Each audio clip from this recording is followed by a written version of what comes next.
Hai, selamat pagi. Nama saya Adan Tegau.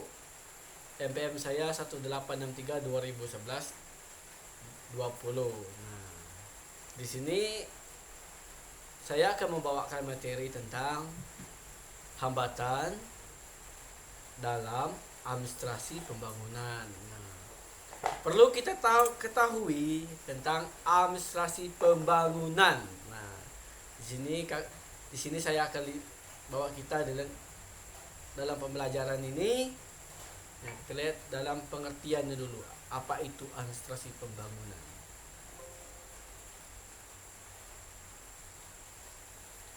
Pengertiannya, administrasi pembangunan adalah keseluruhan proses yang pelaksanaan daripada rangkaian kegiatan yang bersifat pertumbuhan dan pertumbuhan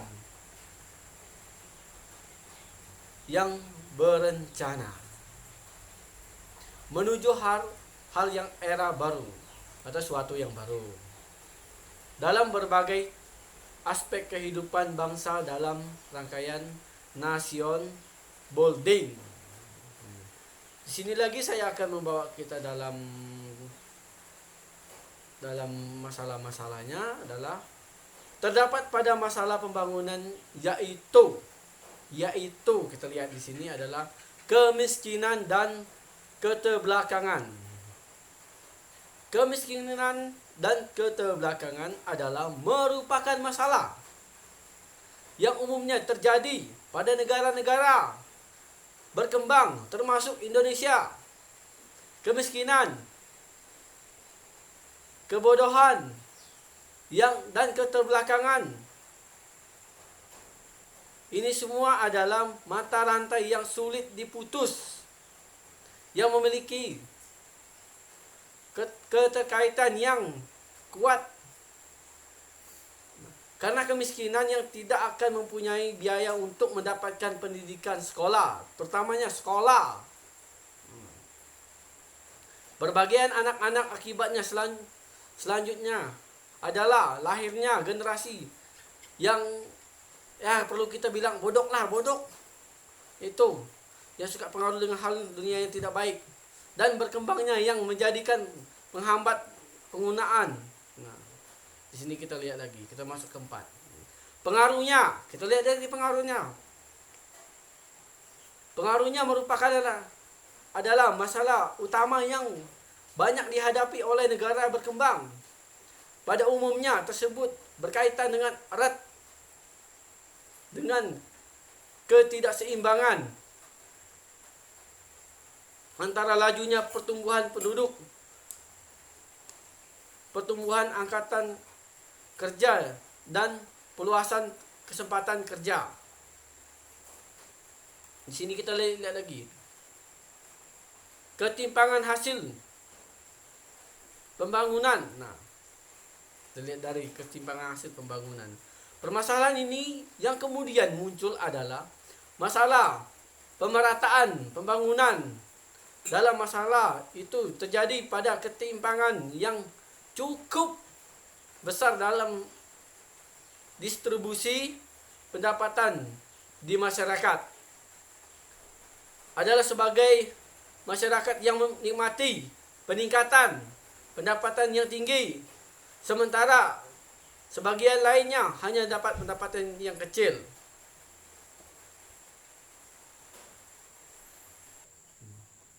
Baiknya kita akan melihat lagi selanjutnya mengenai menurut pendapat Muhammad Hamzah Saban dalam bukunya adalah Pembangunan Ekonomi di Negara Berkembang tahun 2018,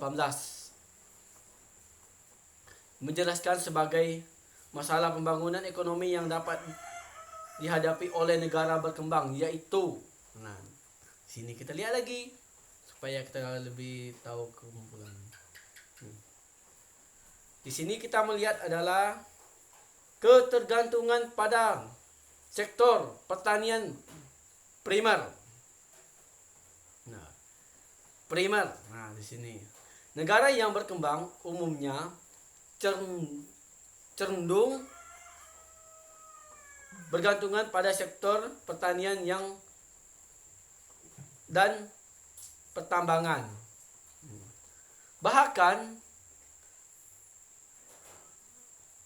ada negara yang tergantung pada sektor pertanian saja. Kondisi ini bisa disebut sebagai perekonomian motorital. Di sini kita lihat rendahnya produktivitas. Nah, di sini kita lihat rendahnya produktivitas adalah yang biasanya kita lihat dari pendapatan domestik bruto pada PDB atau pekerjaan yang kecil. Maksudnya di sini adalah pendapatan kapital yang kecil disebabkan oleh rendahnya tingkatnya kehidupan dan terbatas kesempatan kerja yang tersedia. Terutama bagi mereka yang hanya pendidikan rendah atau bahkan tidak berpendidikan sama sekali. Di sini kita lihat lagi. Oleh karena itu, di negara berkembang seringkali terdengar istilah dari lingkaran santet yang sulit diputus. Maksudnya di sini istilahnya adalah dengan mata rantai pendapatannya rendah, maka akan berdampak pada terbuangnya investasi yang rendah pula. Nah,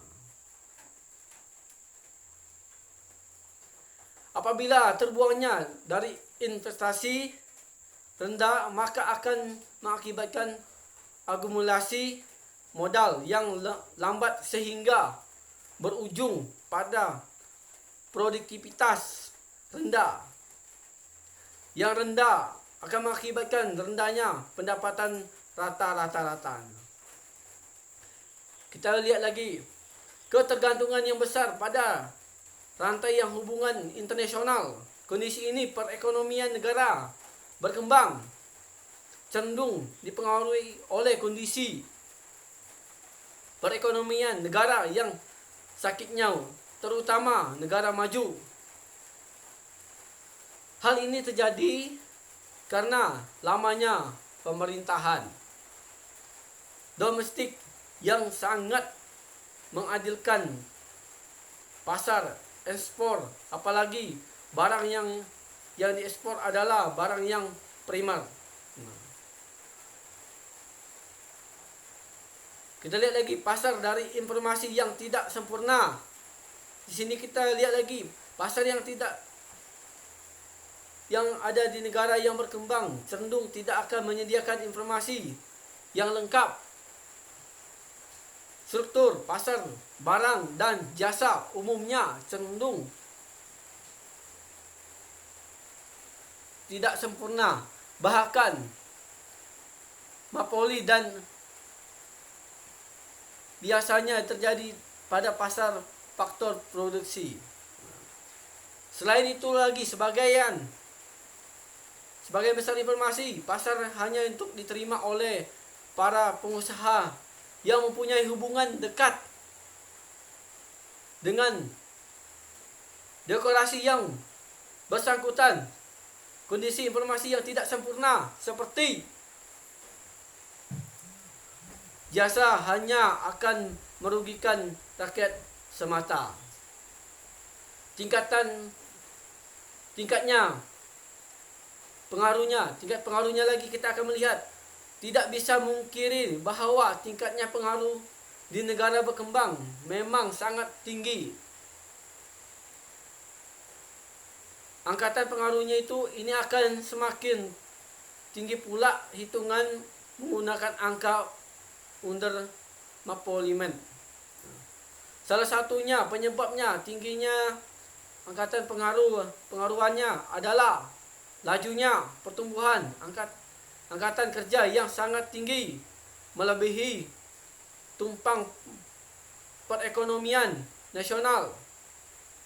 Hal ini dipaparkan dengan rendahnya pertumbuhan kesempatan kerja. Rendahnya pertumbuhan kesempatan kerja berkaitan dengan erat dengan rendahnya tingkat penanaman modal, terutama pada sektor-sektor industri dan jasa modern. Kita lihat lagi rendah tingkatnya kehidupan.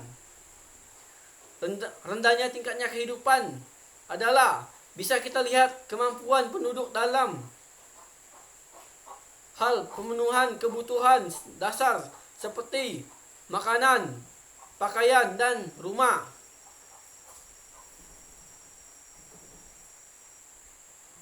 Terus kita lihat lagi dengan laporan yang dikeluarkan oleh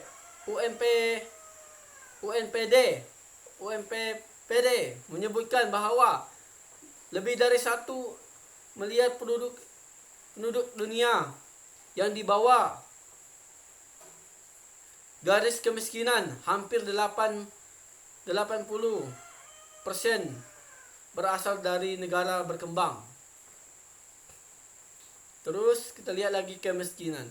Kemiskinan ini yang dimaksud dengan UNDP adalah kekurangan gizi dan kondisi kesehatan yang buruk. Selain itu, tingkatlah pendidikan yang rendah menyebabkan masih banyak yang penduduk di negara berkembang yang buta huruf.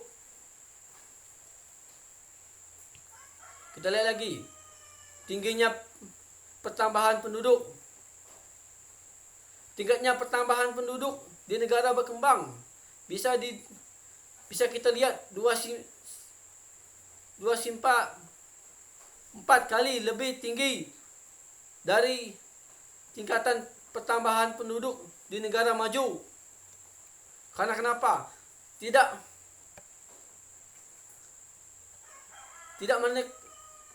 merendahkan karena saking banyaknya penduduk. Lebih dari 75% warga yang di dunia hidup di negara berkembang. Dalam buku pembangunan ekonomi ini, perbedaan masyarakat di dalam melihat perkembangan ini, penyebaran penduduk yang tidak merata ini jelas menghambatkan proses dalam pembangunan ekonomi. Dampak ini ditimbulkan dari masalah tersebut adalah terjadinya pembagian pendapatan yang tidak merata, timpang. Di sini kita lihat lagi masalah yang saya ambil poin-poinnya aja. Di sini masalah pembangunannya adalah 1. Masalah penduduk. 2. Moralitas. 3. Penyebaran.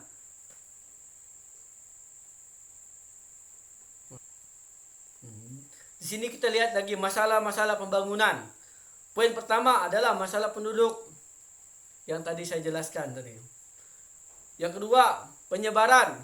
Yang ketiga, kualitas. Yang keempat, kesejahteraan pembangunan serta penambangan. Yang kelima, keadilan.